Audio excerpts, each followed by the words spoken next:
We got married almost 3 years ago after almost 5 years of dating. My wife Emily started having an affair with her coworker Brad about a year ago. I had my suspicions but no proof until I saw Brad's car outside our house one day. That's when I knew something was up. I hired a private investigator, and he gathered all the evidence I needed. Emily was cheating on me, and it made my blood boil.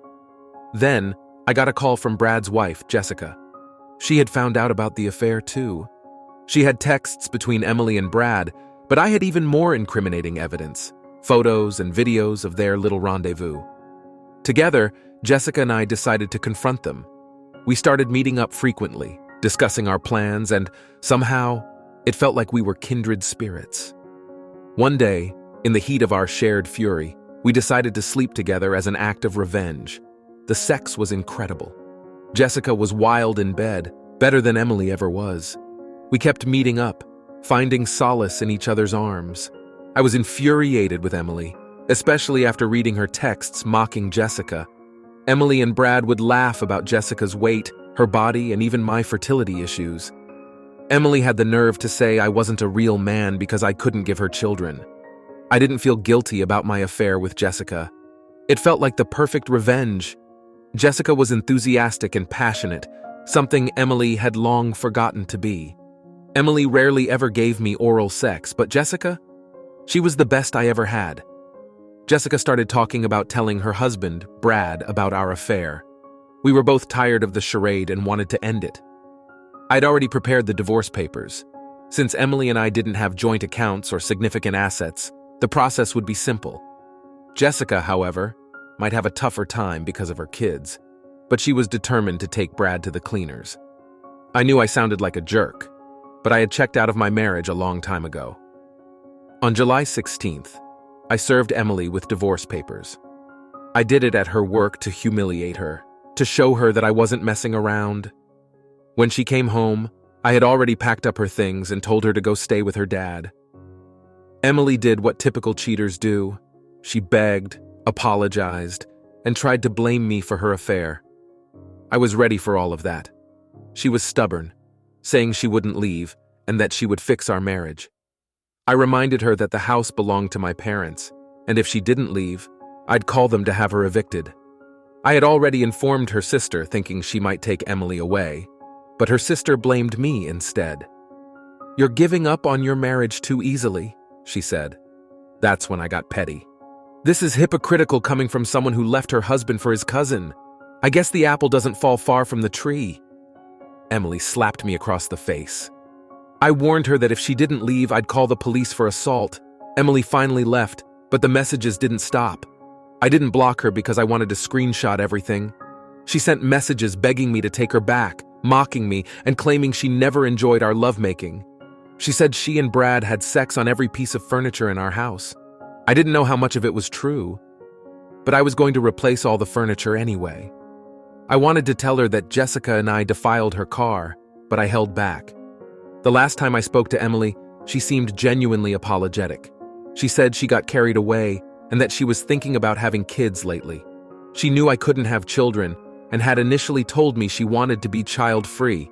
But now, in her mid-30s, she had a sudden desire to become a mother. She cheated to cope with the fact that I couldn't give her what she wanted. She said I was the best partner she ever had, but just wanted more. I asked her if she was pregnant. It looked like she was. She murmured yes. I knew this wasn't my baby. Any hope for reconciliation was out the window. If I hadn't discovered the affair, she might have tried to pass this pregnancy off as a miracle baby. I congratulated her and wished her well. I wanted this divorce finalized as soon as possible. Jessica was also serving Brad with divorce papers, determined to make him pay. She ranted about wasting her best years on a disgusting man, about leaving her modeling career to be with him. She still looked stunning to me. We hadn't had contact for a while, except for one drunk text from her with a sleazy picture asking me to come over. I refused. She apologized afterward, and we decided not to date until the divorce proceedings were over. But I missed her. I got a cat. Emily hated cats, but now my house would be a cat kingdom. Life was moving on, and I was ready for whatever came next. Emily's messages kept coming, each one more desperate than the last. She was a master manipulator, always knowing how to tug at my heartstrings, but I was done being her puppet.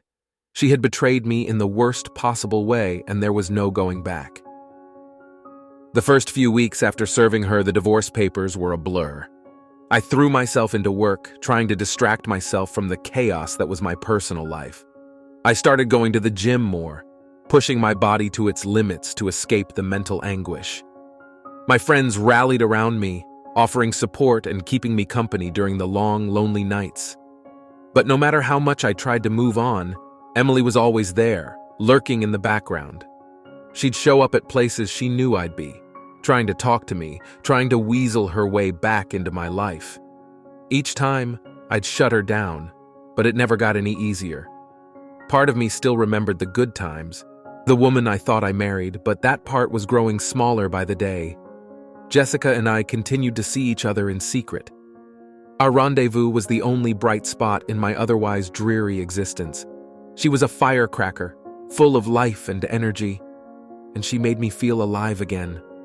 We'd meet up in hotels or at her place, where we could be together without the prying eyes of the world judging us. It wasn't just about the sex, though that was mind-blowing.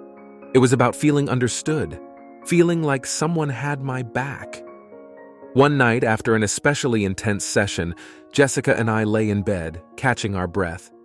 She turned to me, her eyes serious for once. "Do you think we're doing the right thing?"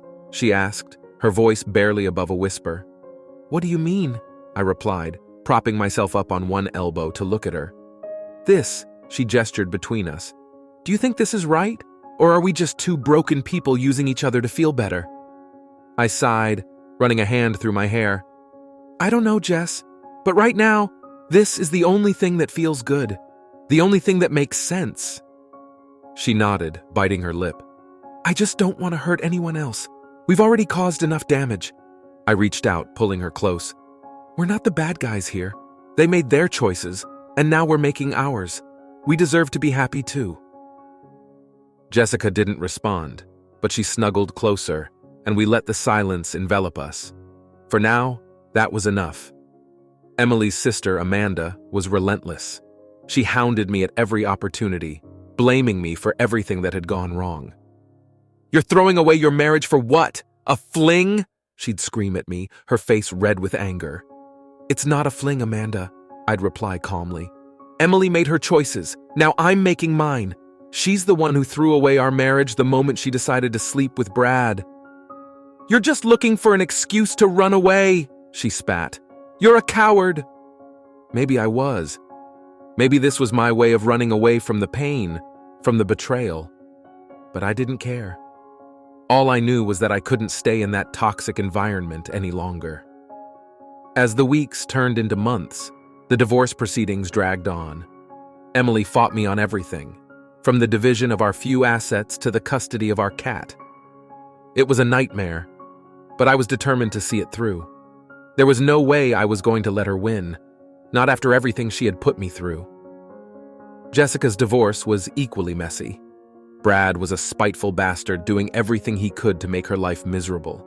He tried to turn their kids against her, feeding them lies about their mother. But Jessica was strong. She stood her ground, determined to fight for what was rightfully hers. We leaned on each other through it all, finding strength in our shared struggle. It wasn't easy, and there were times when we both felt like giving up. But together, we pushed through, determined to come out the other side stronger. One evening, as I sat in my nearly empty house, I received a message from Emily. "Can we talk?" she wrote. "I need to see you. Please." Against my better judgment, I agreed to meet her. Maybe it was the nostalgia, or maybe I just wanted to see if there was any part of the woman I once loved left in her. We met at a small cafe, the place where we had our first date. It was a bittersweet moment, filled with memories of better times. Emily looked different. She was thinner, her eyes hollow and tired. She looked like she hadn't slept in days. "You look terrible," I said, not bothering to hide the concern in my voice. "Thanks," she replied dryly. "I haven't been sleeping well." "What do you want, Emily?" I asked, getting straight to the point. She took a deep breath, her hands trembling slightly. I just wanted to say I'm sorry for everything. I messed up, and I know I hurt you, but I want to fix things. I want to make it right." I stared at her, disbelief etched on my face. "You think you can just apologize and everything will be okay? It's not that simple." "I know it's not," she said, tears welling up in her eyes. "But I'm willing to do whatever it takes. Therapy, counseling, anything. I just want a chance to make it right." I shook my head, feeling a mix of anger and pity. "It's too late, Emily. There's nothing left to fix. We're done." She broke down, sobbing uncontrollably. Part of me wanted to reach out, to comfort her, but I knew better. I had to stay strong. "I'm sorry, Emily," I said softly. "But we can't go back. It's over." I walked away, leaving her there in the cafe, her cries echoing in my ears. It was the hardest thing I had ever done, but it was the right thing. There was no going back. Life slowly began to stabilize. The divorce was finalized, and I was officially free of Emily. It was a strange feeling, a mix of relief and sadness. I moved into a new apartment, leaving behind the memories of our old life. It was a fresh start, and I was determined to make the most of it. Jessica and I continued to see each other, but things were different now. We were no longer sneaking around, no longer hiding our relationship.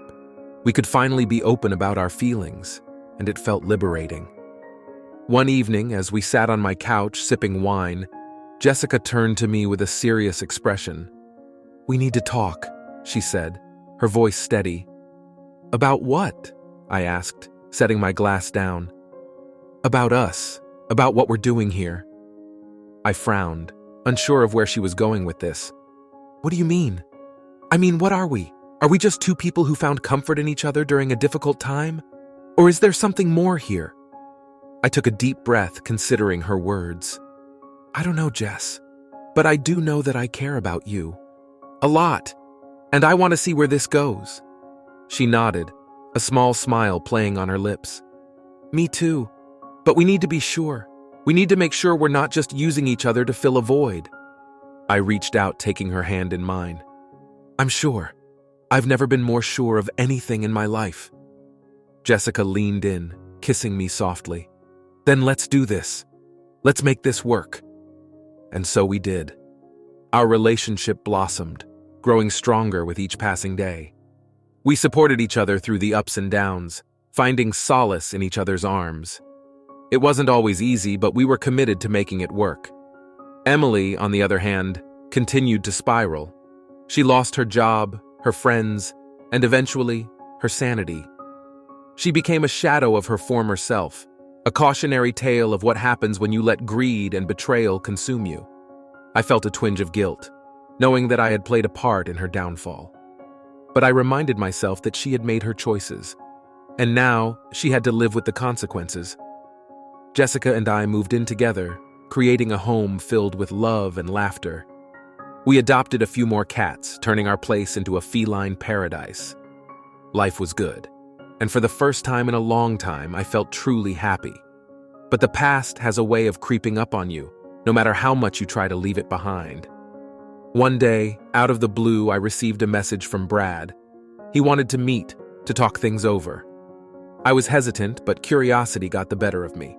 We agreed to meet at a local bar, a neutral ground where we could hash things out. Brad looked worse for wear. He had been through the ringer, his once confident demeanor replaced by a beaten-down shell of a man. "Thanks for meeting me," he said, taking a seat across from me. "Make it quick," I replied, not in the mood for pleasantries. "I just wanted to say I'm sorry," he began, his voice shaky. "For everything. I know I screwed up and I know I hurt a lot of people. I just wanted to apologize." I stared at him, my anger bubbling to the surface.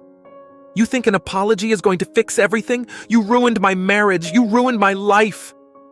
"I know," he said, hanging his head, "and I'm paying for it.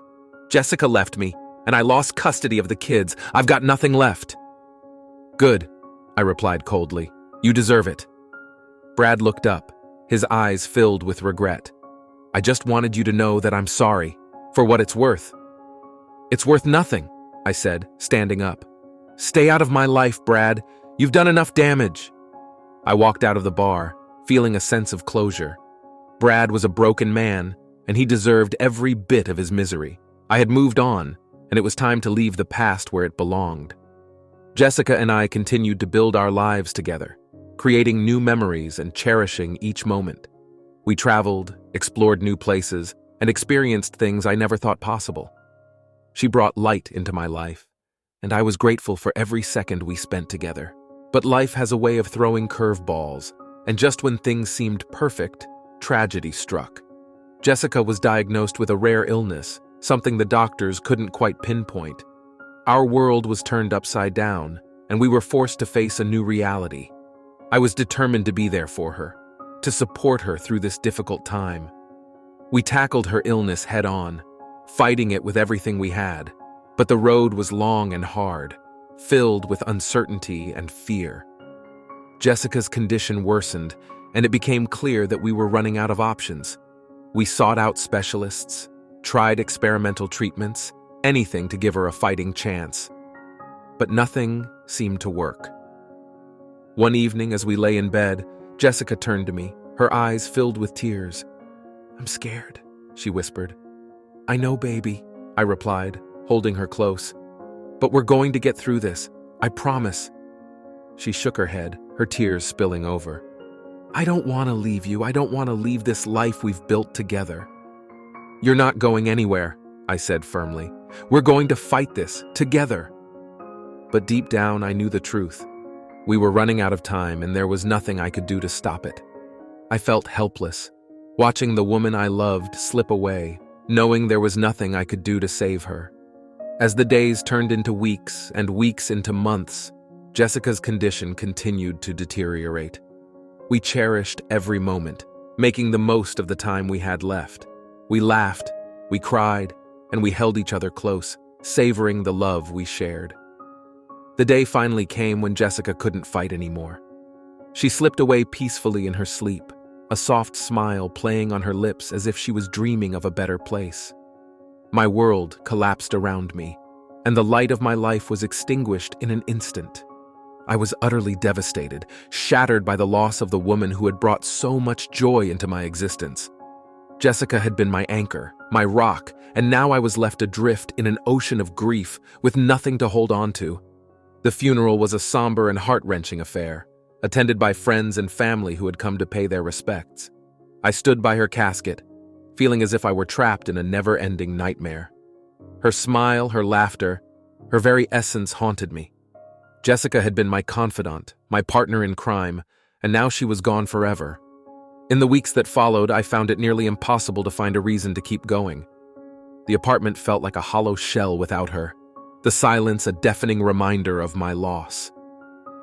I threw myself into work, trying to drown out the pain with endless hours at the office.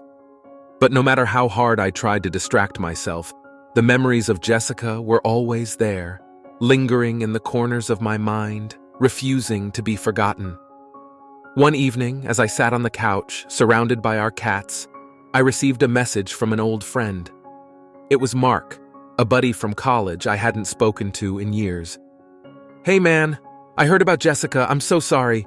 If you need anything, I'm here." His message was a lifeline, a small glimmer of hope in the darkness that had enveloped me. We started chatting, reminiscing about old times and catching up on each other's lives. It was a welcome distraction, and slowly, I began to feel a bit more like myself again. Mark and I started hanging out more, going out for drinks and discussing everything under the sun. He became my support system, helping me navigate the rough waters of grief. It wasn't easy, and there were days when I felt like I couldn't go on, but having him around made it more bearable. As time passed, I began to heal. The pain of losing Jessica never went away, but it became a part of me, something I learned to live with. I focused on the good memories and the love we had shared and tried to honor her by living my life to the fullest.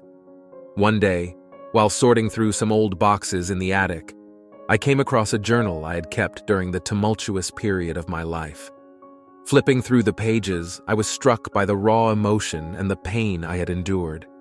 It was a stark reminder of how far I had come. Reading those entries, I felt a surge of gratitude for the life I now had. The journey had been long and painful, but I had emerged stronger. The memories of Jessica were bittersweet, a reminder of the love we had shared and the strength I had found in her absence.